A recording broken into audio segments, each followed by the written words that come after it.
Thank you very much. What a pleasure to be here today with all of you as fellow travelers on a heartfelt journey to co-create this new normal. For those of you who don't know me, I'm very passionate about personal and organizational transformation. During the last 25 years or so, I've worked in nonprofit, in startups, and in major global companies, and I've really tried to make it my purpose to create better organizations. And I do feel there's still a lot for us to do.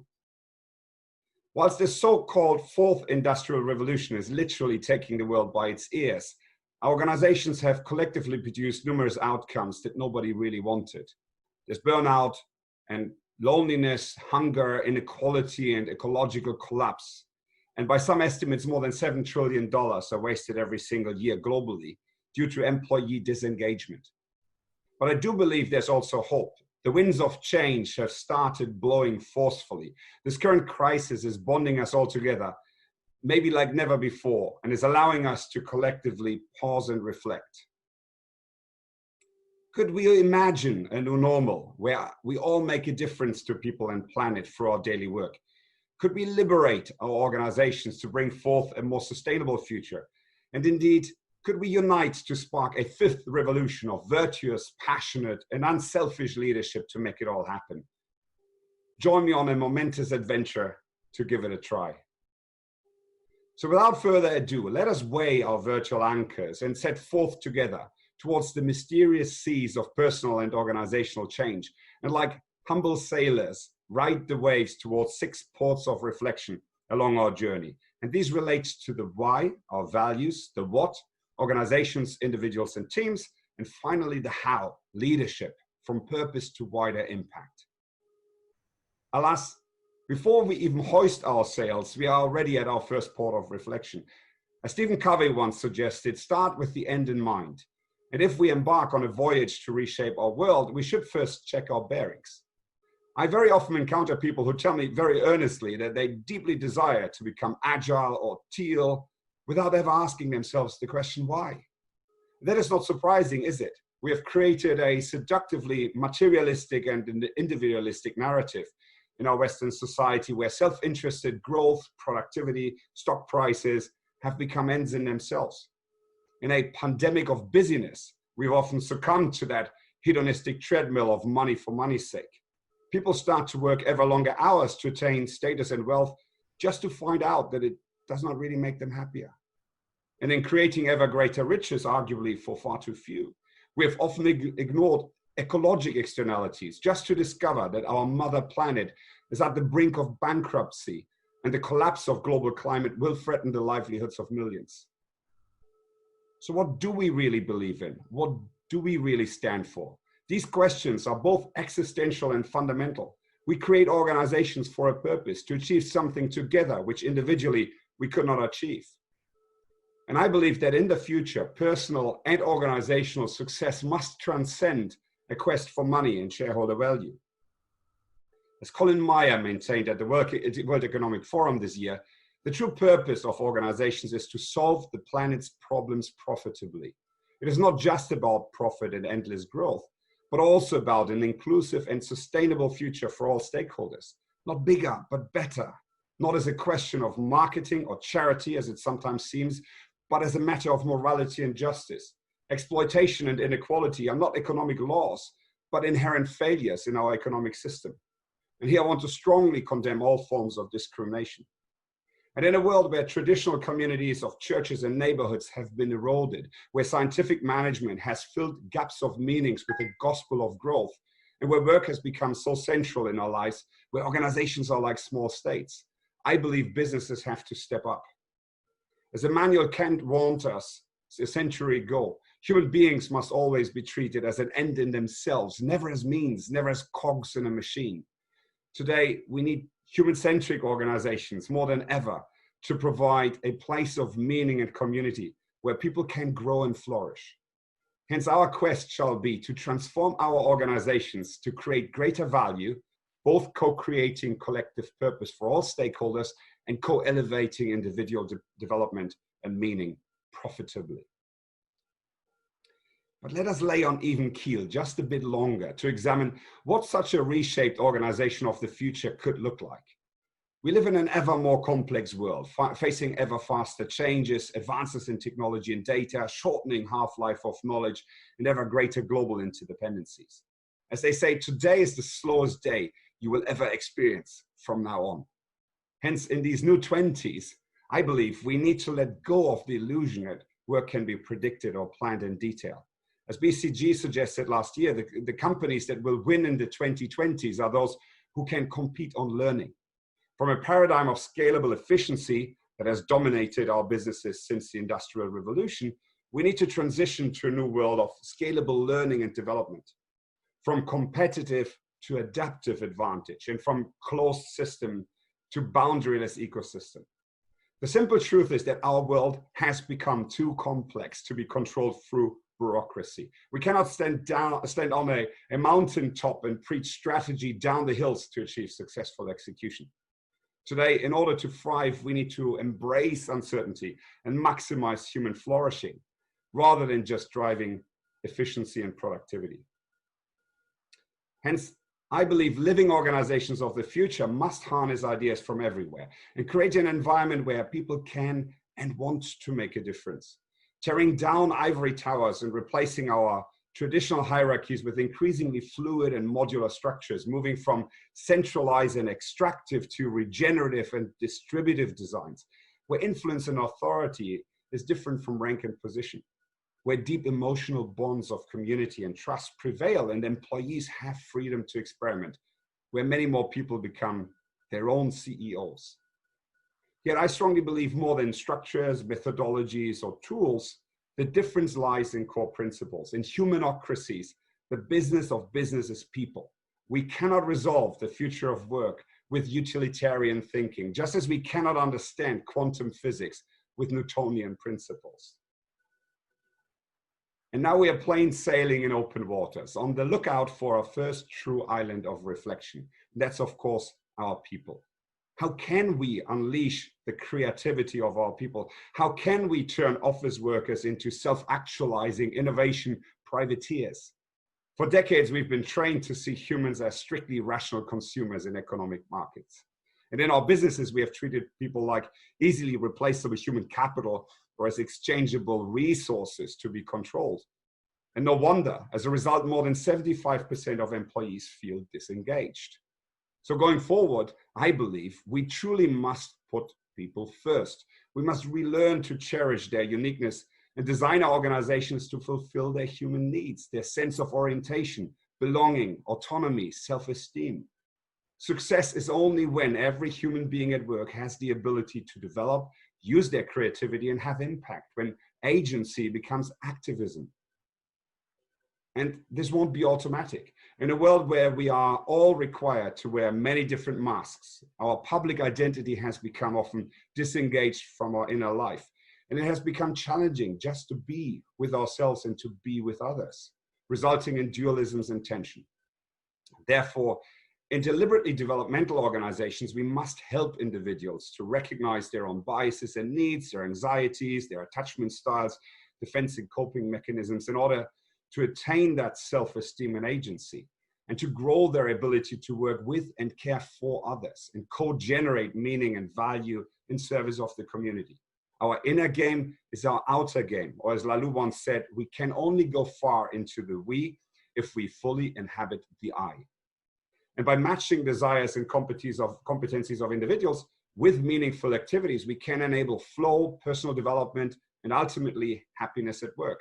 Yet happiness, as Aristotle suggested, is not about pleasure, wealth, income, how many followers we have on Twitter, always getting all we can, but a matter of growing our character in a lifetime of personal development, the cultivation of those virtues that make us good human beings.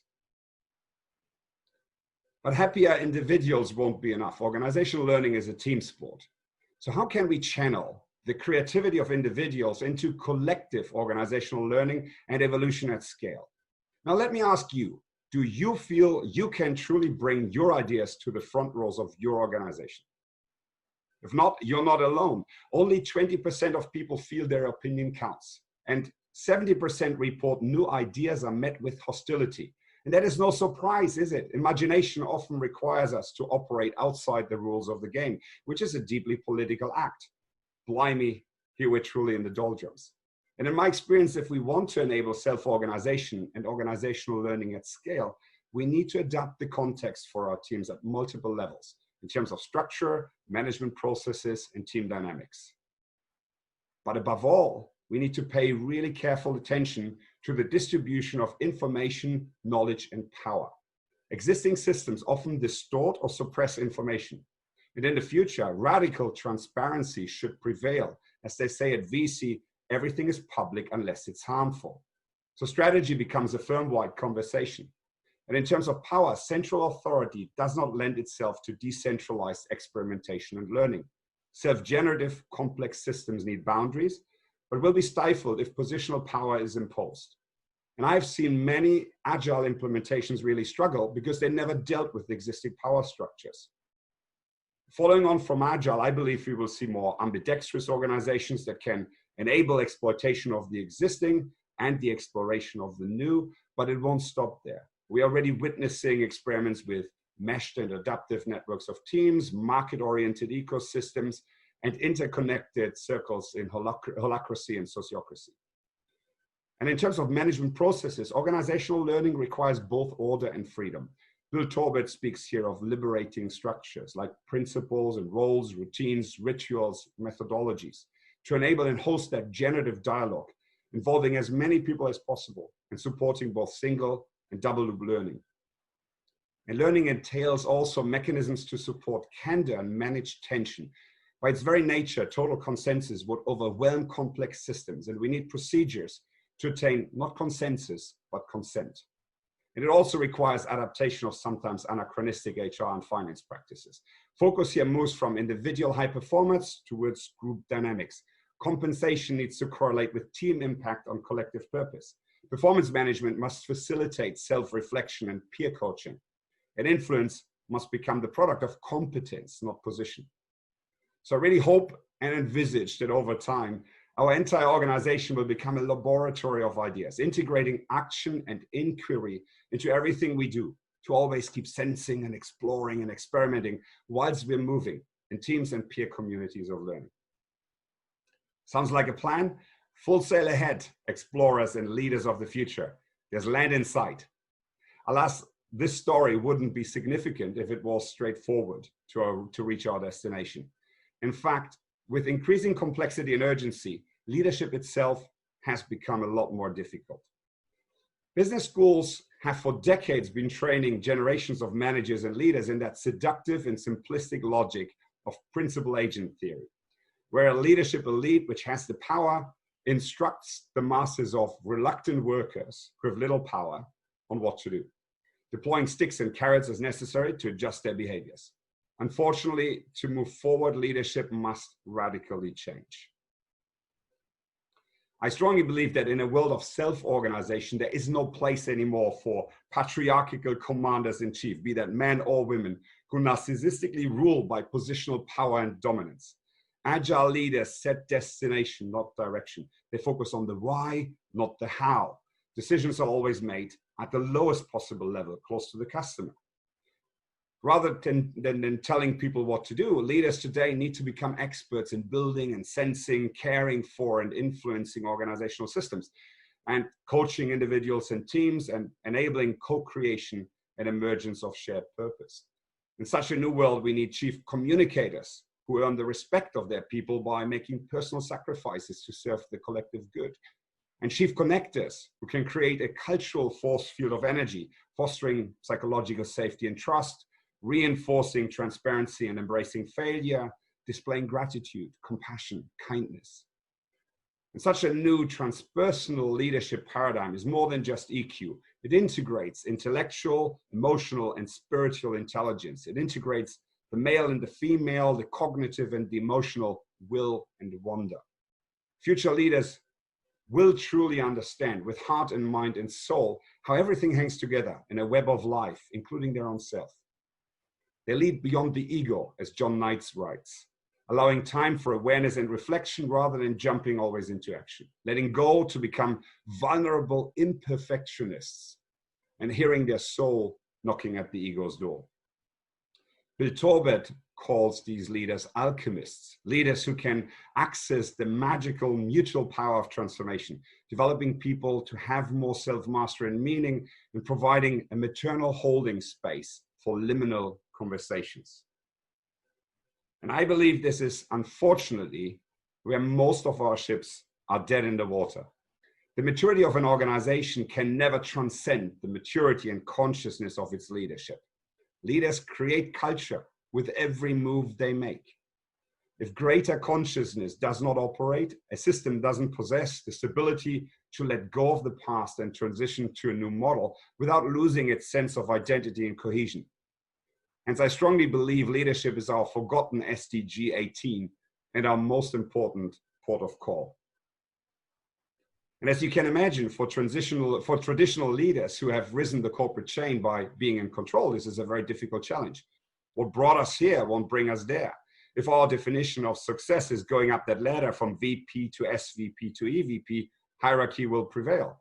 If we dominate others to uphold our own ego, people around us won't flourish. If we seek to control an uncertain environment with ever more rigidity, self-organization will perish. And finally, if we try to shrink the complexity of the world to our own cognitive limits, we will fail. But so how can we transcend? What is that breakthrough? And I don't know if it's true for you, but when I began, I often found it much easier to make that fist inside myself than to open my hand and heart and allow myself to let go. And I still don't have all the answers, but in my experience, progression requires vertical development in co-elevating teams of peers, facing our own shadows and our own emotions, letting go of restrictive mental models, rather than just intellect or leadership trainings. Responsible leaders, Manfred Kitz-DeVries said, are not only born, but twice born through painful individuation, where every victory of the self feels like a defeat of the ego, until we can compassionately see all the facets of an interconnected whole.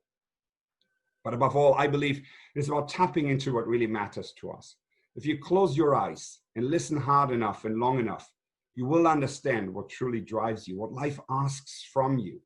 Exploding with passion without shame, loving without measure, sensing that wonder of nature, serving others beyond the confines of yourself, and connecting to that essence of who you are and what you stand for. Your moral agency allows you to let go of fear and the desire of control, to love yourself and love others for mutual growth. And once you fully commit yourself to serve a greater purpose, to serve all life, magically, synchronously, the world outside changes too.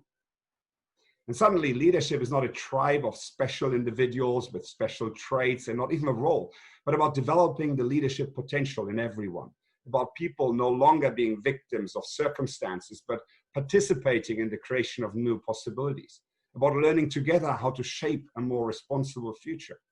Ultimately, leadership is an interrelational, ecocentric capability, a positive movement, what we collectively are able to create, not by top-down transformation or big bang organizational restructuring, but evolutionary through networks of teams and continual co-creation everywhere.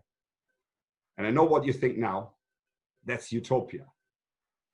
Yet Oscar Wilde once wrote, "A map of the world that does not include utopia is not worth even glancing at, for it leaves out the one place at which humanity is always landing." The truth is that we all have the power to reshape our relationships and organizations from who we are and how we show up. Wherever we live in an organization, we can act within the envelope of our own permissions to spark energy through our relations. We can go sideways and connect our networks to create experiments. If we show vulnerability and courage and compassion and selflessly address challenges that are bigger than ourselves, I believe people will follow. And if we collectively believe in the power of a new model and are willing to become part of its evolution, it will arise. And I've learned over the course of my career that transformation is always extremely, extremely personal. It was never easy for me to let go. Yet throughout my strenuous journey, my relationships became richer. I'm more at ease with myself. I've accepted fear and I've grown. But I also had to learn that true purpose is not only beautiful poetry, but also what we are personally willing to give up or to struggle and to suffer for. It's about how much we dare to hope and how far we decide to push ourselves beyond our comfort zone. As St. Augustine once said, hope has two beautiful daughters. Their names are anger and courage. Anger at the way things are, and courage to see that they don't remain as they are. And if you're already courageous, but still feel comfortable, make another step.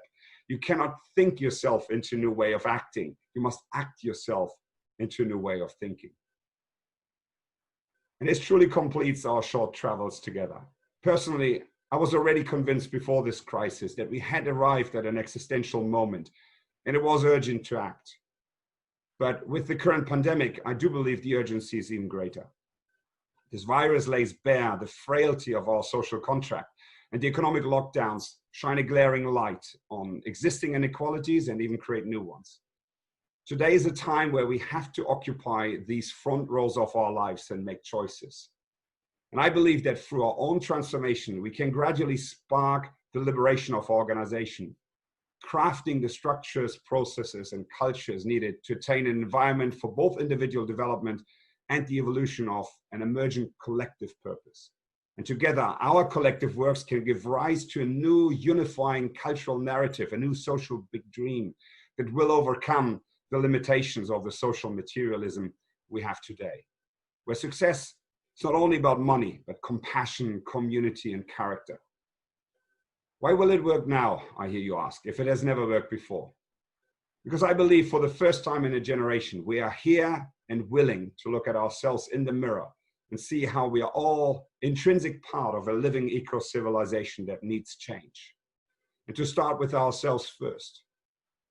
So let us together show the spirit of pioneers and adventurers and stride forward on this quest to reimagine ourselves and reshape our organizations. Let us spark that fifth revolution to reverberate from heart to heart across the planet, to reconnect humanity and recover better, recover stronger, recover together. If there's one thing I would love you to do after this conference is to go out and connect another person to your movement. And if I'm able to serve your cause a little bit, I shall be very glad. And I want to close with a big thank you to all those who have guided and accompanied me on my journey to date. And of course, to Natalia and the whole team for organizing such a wonderful digital conference. And finally, of course, a big thanks to all of you fellow participants. If you would like the slides or transcripts or engage further, please just connect. I truly hope I've inspired some of you to pack your virtual sea bags and join us on this adventure. If not us, then who? If not now, then when? Good luck and stay safe.